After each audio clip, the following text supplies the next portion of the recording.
अस्सलाम वालेकुम स्टूडेंट, उम्मीद है आप लोग खैरियत से होंगे। आज हम स्टडी करेंगे इनफाइनाइट सीरीज़। इनफाइनाइट सीरीज़ का हम कंप्लीट चैप्टर करेंगे। इसमें हम स्टडी करेंगे सीक्वेंस क्या होती है, इनफाइनाइट सीक्वेंस क्या होती है, फाइनाइट सीक्वेंस क्या होती है, कन्वर्जेंस ऑफ सीक्वेंस क्या होती है और डिवर्जेंस ऑफ सीक्वेंस क्या होती है। और फिर इसके रेलेवेंट हम थ्योरम करेंगे, जिसमें है हमारे पास डिवर्जेंस थ्योरम है, लिमिट कंपैरिजन टेस्ट होगा, काशी टेस्ट होगा, रूट टेस्ट होगा, इंटेग्रल टेस्ट होगा और इसके अलावा 2-3 और टेस्ट होंगे। उनको हम डिटेल के साथ स्टडी करेंगे। आज हम स्टडी कर रहे हैं सीक्वेंस क्या है।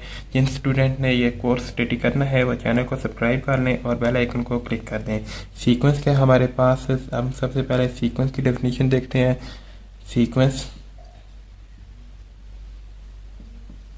सीक्वेंस की डेफिनेशन हम देखते हैं। सबसे पहले सीक्वेंस क्या है? सीक्वेंस इज ए फंक्शन है F of N whose domain is a set of natural number. उसकी डोमेन क्या हमारे पास नेचुरल नंबर है और उसकी रेंज क्या हमारे पास, range is the set subset of real number. इसका क्या मतलब है कि सीक्वेंस जो है हमारे पास, इसकी डोमेन हमारे पास नेचुरल नंबर से होगी और उसकी रेंज क्या होगी हमारे पास, सेट ऑफ रियल नंबर से होगी। हम एक एग्जांपल देखते हैं। फॉर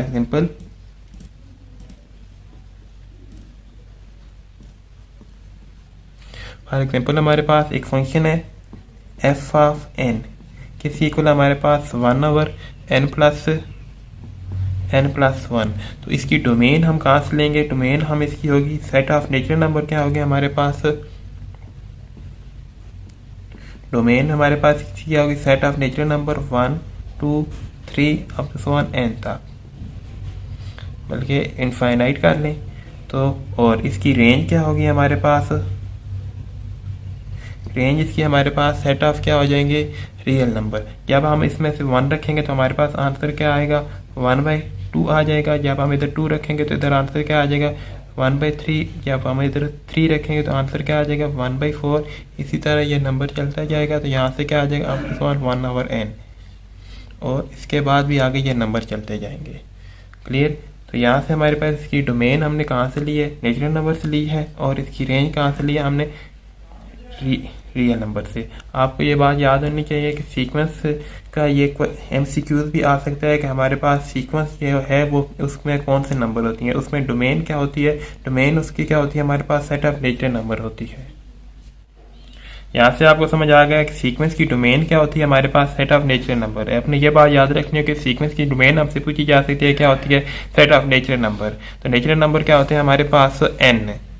और सीक्वेंस की रेंज क्या होती है हमारे पास? सेट ऑफ रियल नंबर क्या होते हैं हमारे पास? r। तो इस तरह के हमारे पास ऑप्शन आ सकते हैं कि पूछे जा सकता है कि सीक्वेंस की डोमेन क्या होती है और सीक्वेंस की रेंज क्या होती है। तो इसी तरह हमारे पास एक फंक्शन दिया जा सकता है, तो इससे पूछे जा सकता है इसकी डोमेन क्या होगी और इसकी रेंज क्या होगी। आगे हमें पॉइंट दे दिए जाएंगे कि हमें कहा जाएगा कि आपके नेचुरल नंबर में से क्या ले लें, n को 1, 2 ले लें तो उसकी रेंज लिखें। क्लियर? तो नेक्स्ट हमारे पास इनफाइनाइट सीक्वेंस क्या होती है, उसकी हम डेफिनेशन देखते हैं। Infinite sequence has infinite number of term. जिसमें इनफाइनाइट नंबर ऑफ टर्म होगी वो क्या होगी हमारे पास? इनफाइनाइट सीक्वेंस होगी। जैसे ये वाली मैंने साथ आपके लिए एग्जांपल मेंशन कर दी है। नेक्स्ट हम स्टडी करेंगे फाइनाइट सीक्वेंस। तो फाइनाइट सीक्वेंस क्या होगी? जिसमें फाइनाइट नंबर ऑफ टर्म होगी। तो वो सीक्वेंस क्या होगी जिसमें फाइनाइट नंबर ऑफ टर्म होगी? वो सीक्वेंस क्या कहलाएगी हमारे पास? फाइनाइट सीक्वेंस कहलाएगी।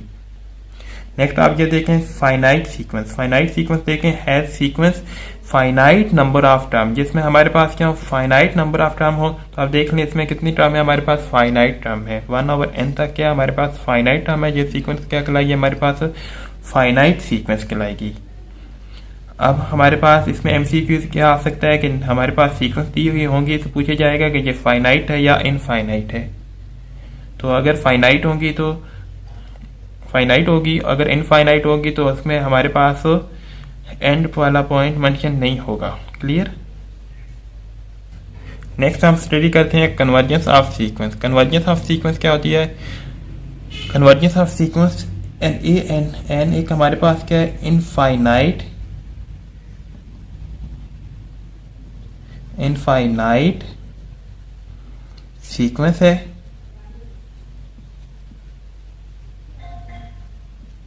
इनफाइनाइट सीक्वेंस है, उसे क्या नाम दे देते हैं हम, ए एन है। Is said to be converge करेगी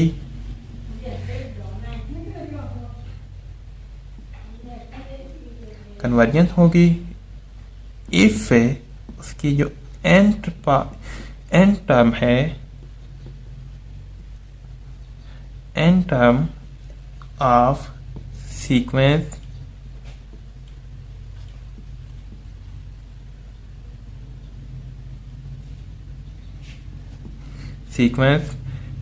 tends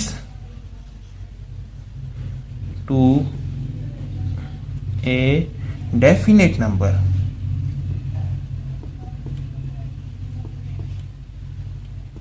डेफिनेट नंबर क्या होता है, कोई भी जो हमारे पास नंबर डिफाइंड होता है, मतलब कि 1 2 3 4 इन्फिनिटी के अलावा नंबर, उसे क्या नेम दे देते हैं आप, number L.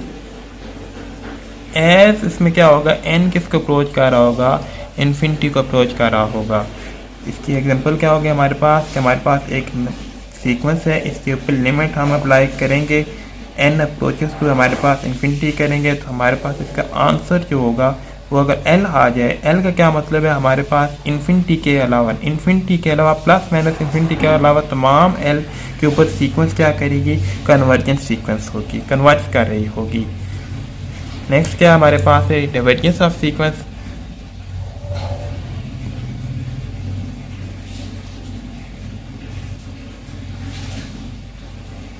Divergence of sequence क्या होगी हमारे पास, डिवर्जेंस ऑफ ए सीक्वेंस और कन्वर्जेंस ऑफ ए सीक्वेंस। तो डिवर्जेंस ऑफ सीक्वेंस क्या होगी, जब हमारे पास इसकी लिमिट क्या आ जाएगी, प्लस या माइनस इन्फिनिटी। इसी सीक्वेंस की जो ये वाली ऊपर हमारी सीक्वेंस है, ये वाली जो सीक्वेंस है, अगर इसकी लिमिट अगर हमारे पास क्या आ जाए, लिमिट से n approaches to infinity apply करें ए एन के ऊपर, और हमारे पास आंसर या प्लस में इन्फिनिटी आ जाए या नेगेटिव इन्फिनिटी आ जाए, तो सीक्वेंस ये क्या कहलाएगी, हमारे पास डाइवर्जेंस सीक्वेंस कहलाएगी। क्लियर। जब हम इसी सीक्वेंस के ऊपर जो ये हमारे पास इनफाइनाइट सीक्वेंस है, सेड टू बी डाइवर्जेंस होगी if n term of sequence it tend to be, हमारे पास डेफिनेट नंबर नहीं होगा, इनडेफिनेट नंबर होगा यहाँ पे।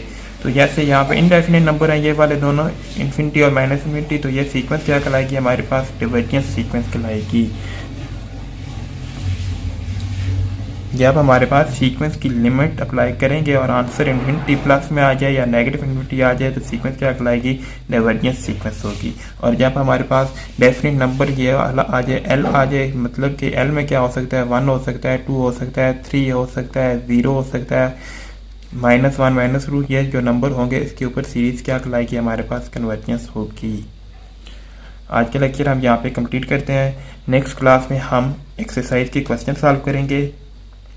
अब हमारे पास यहाँ पे MCQs आपको पता चल गए हैं कि हमारे पास किस तरह के MCQs आ सकते हैं।